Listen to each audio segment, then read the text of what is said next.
తీసే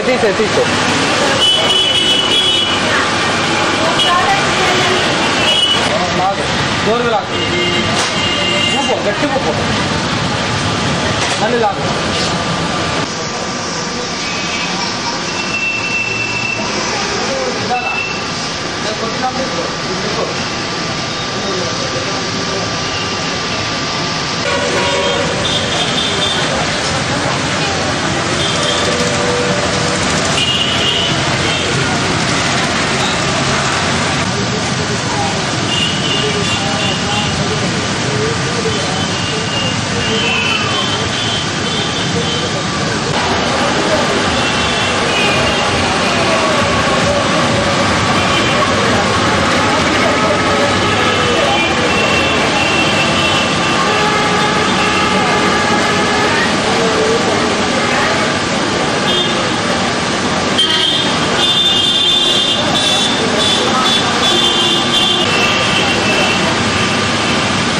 ఈరోజు 75వ ఉచిత ఆస్మా వైద్య శిబిరం నిర్వహిస్తున్నాం.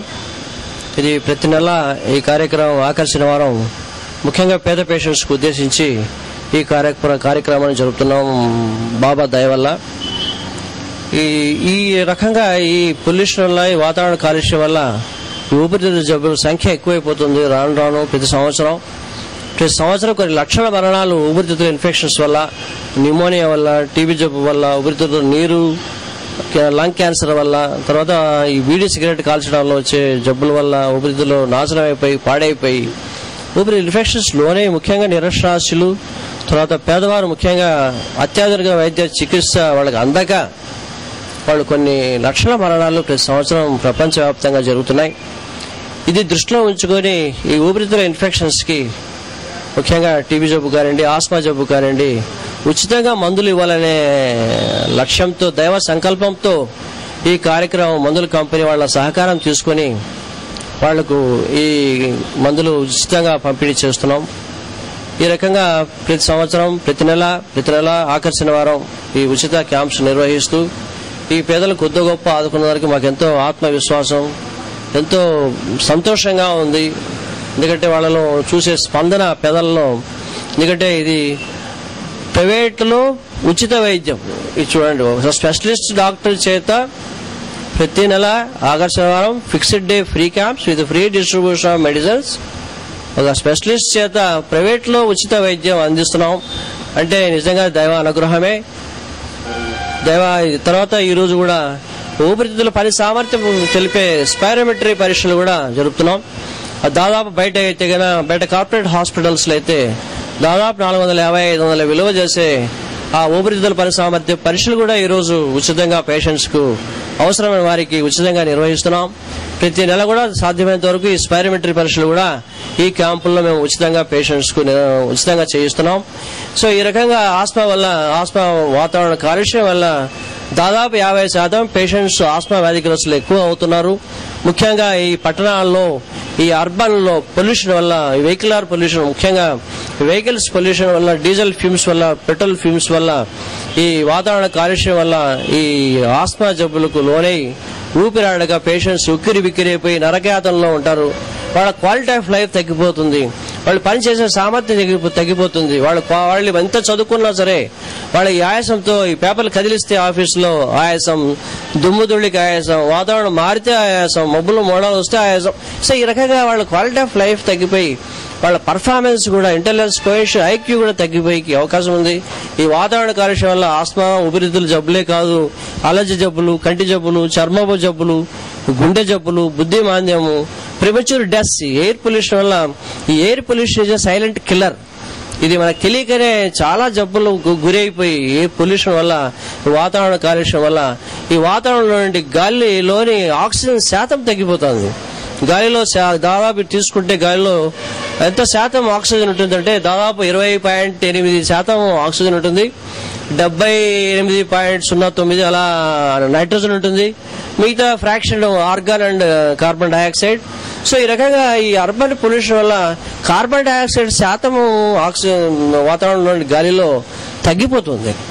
సో ఈ నిష్పత్తుల్లో తేడా వచ్చేసి ఎక్కువగా వీళ్ళతో ఎక్కువగా జబ్బులకు వాతావరణ కాలుష్య జబ్బులకు గురైపోయి ముఖ్యంగా ఊపిరితిత్తుల జబ్బులు గుండె జబ్బులు లోనైపోయి మరణాలు సంభవిస్తున్నాయి. ఇది దృష్టిలో పెట్టుకుని ప్రతి నెల ఆఖరి శనివారం పేద పేషెంట్స్ కోసం ఊపిరితిత్తుల సేవ కోసమే ఈ ఉచిత క్లినిక్స్ శిబిరాలు నిర్వహిస్తూ వాళ్ళకి పేషెంట్స్ కూడా పరీక్షలు చేసి వాళ్ళకి మందులు కూడా ఫ్రీగా ఇస్తున్నాం. ఈ అవకాశాన్ని పేదలు వినియోగిస్తున్నాం.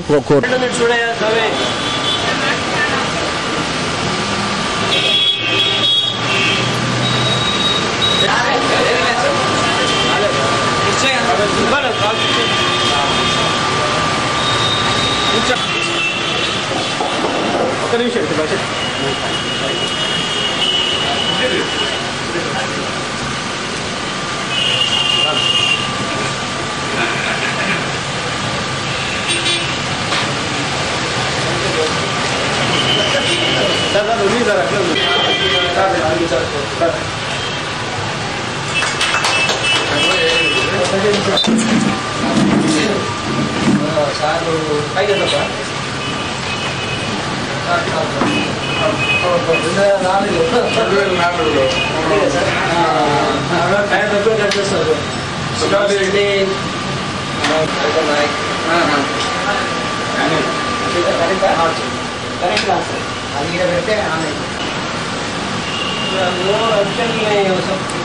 సన్మానం చేసినట్టు సర్వీస్ ఆఫ్టర్ టేకింగ్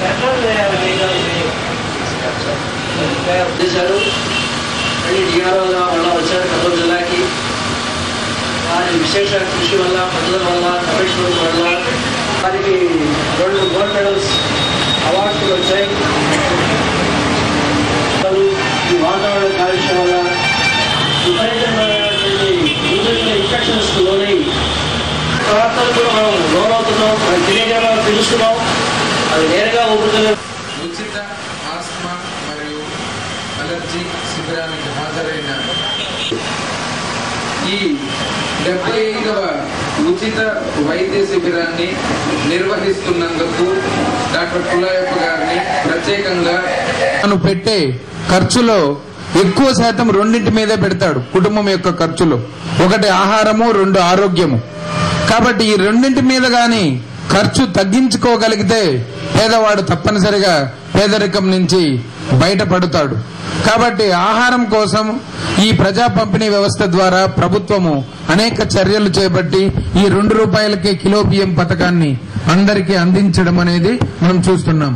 అదేవిధంగా ఇలాంటి వైద్య శిబిరాలు ముందుకొచ్చి డాక్టర్ పుల్లయ్యప్ప లాంటి వారు ముందుకొచ్చి సహృదయంతో ఈ విధంగా రోగులను పరీక్షించి ఉచితంగా మందులు ఇవ్వడం ద్వారా దానివల్ల ఏమవుతుందంటే తాను పెట్టే ఖర్చు తగ్గిపోతుంది. కాబట్టి దాన్ని వేరొక దానికి ఉపయోగించుకునే అవకాశము ఎంతైనా ఉందన్నమాట. అందుగురించే ఈ పేదరికము అనేది వారికి ఏదో జీవనోపాధి కల్పిస్తేనే పేదరికం తగ్గుతుంది అనేది అపోహ మాత్రమే. జీవనోపాధితో పాటు ఈ కుటుంబం యొక్క ఖర్చును కూడా తగ్గించాలన్నమాట. అప్పుడు మాత్రమే ఈ ఖర్చు అనేది ఒక కుండలో చిల్లులు లాంటివి. నీళ్లు పోసినప్పుడు చిల్లులు ఉన్నట్లయితే అవన్నీ నీరంతా కిందికి పడిపోతుంది. కాబట్టి మొదట చిల్లుల్ని మూసేయాలి, అంటే ఖర్చుని తగ్గించాలన్నమాట. ఆ ఖర్చును తగ్గించాలి అంటే ఇలాంటి వైద్య శిబిరాలు గాని ఎక్కువ శాతము నిర్వహించినట్లయితే అటు గ్రామీణ ప్రాంతాల్లో గాని పట్టణ ప్రాంతాల్లో గాని పేదవాళ్లు తాను పెట్టే ఖర్చును తగ్గించుకోగలరు. ఇక ఈ ఊపిరితిత్తుల వ్యాధుల గురించి మీకు ఇదివరకే వివరించి ఉన్నారు. ఎందుకంటే ప్రపంచం మొత్తం ఈ వాహనాలు ఎక్కువైపోవడం వలన, తర్వాత మనము సాంప్రదాయకంగా ఈ యొక్క విద్యుత్తును అటు బొగ్గు, పెట్రోల్ నుండి ఉత్పత్తి చేయడం వలన కాలుష్యకాలు పెరిగినాయి.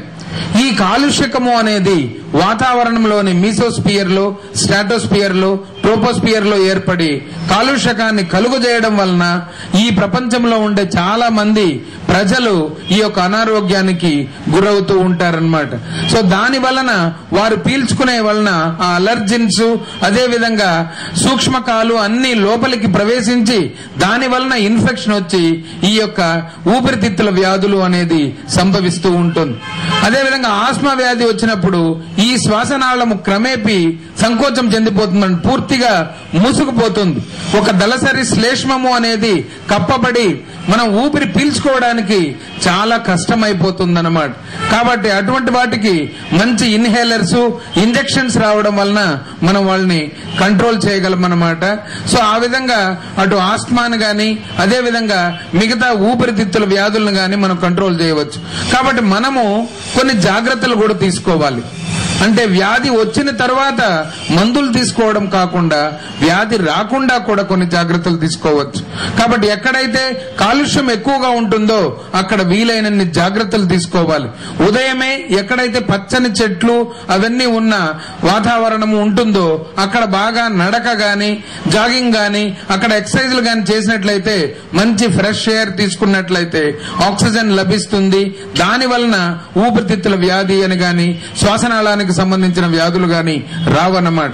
అదేవిధంగా మనం తీసుకునే ఆహారం కూడా వీలైనన్ని ఈ ఫాస్ట్ ఫుడ్స్ అనేది కాకుండా, ఎక్కువ ఆయిల్ ఫుడ్స్ గాని ఎక్కువ స్వీట్స్ అనేది కాకుండా మనము బ్యాలెన్స్డ్ డైట్ గా గాని తీసుకున్నట్లయితే ఆరోగ్యాన్ని తప్పనిసరిగా మనం అదుపులో ఉంచుకోగలము.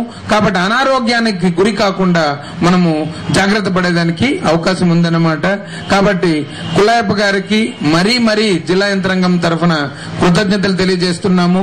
ఇలాంటి క్యాంపులు మళ్లీ వారు నిర్వహించి ఇంకా ప్రజలకు మెరుగైన సేవలను అందించి ప్రజలందరి చేత, ఈ రోగులందరి చేత వారు నిజమైన డాక్టర్ గా పేరు పొందాలని కోరుకుంటూ సెలవు.